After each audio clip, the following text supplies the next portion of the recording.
Thanks so much. Feels like a reunion.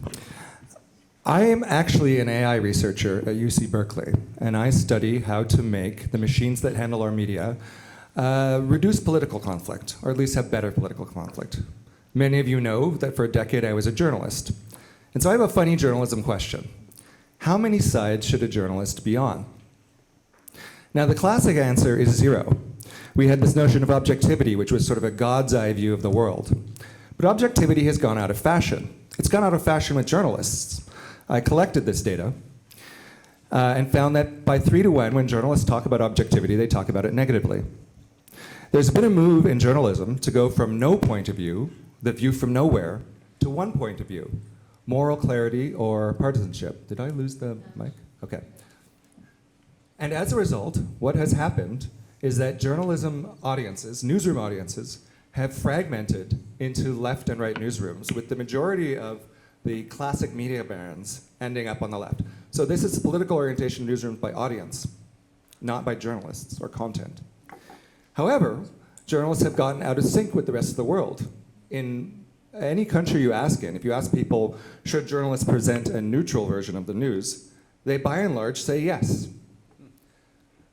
Well, I don't want to say for sure I know why trust in journalism has been decreasing, regardless of political orientation over the last decades. But I do know that this idea that journalists take a side and tell the audience what is right is unpopular. Further, it has led to the fragmentation in epistemic worlds.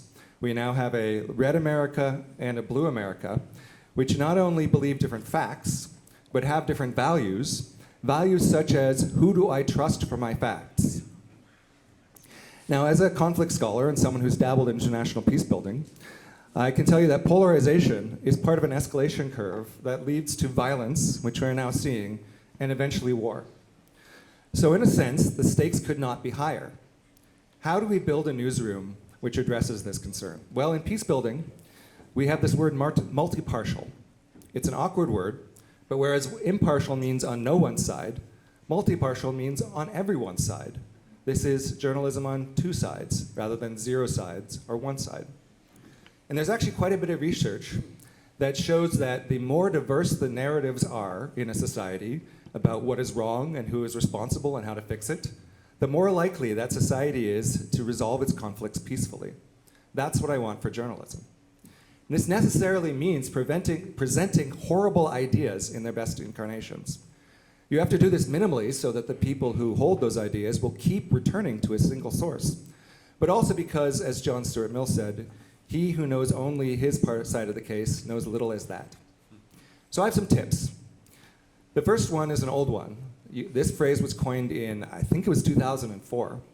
And yet, in many cases, journalists still don't reveal what it is that they actually believe. We need ingredients labels on our news.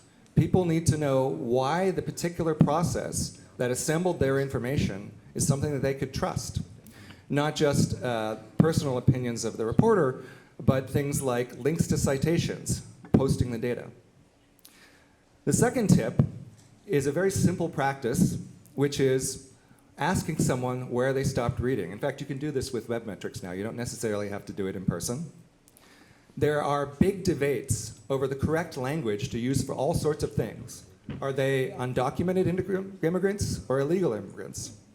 I have seen in my journalism career extensive arguments over what is the right word, trying to argue from first principles what is most accurate or most moral or most humane.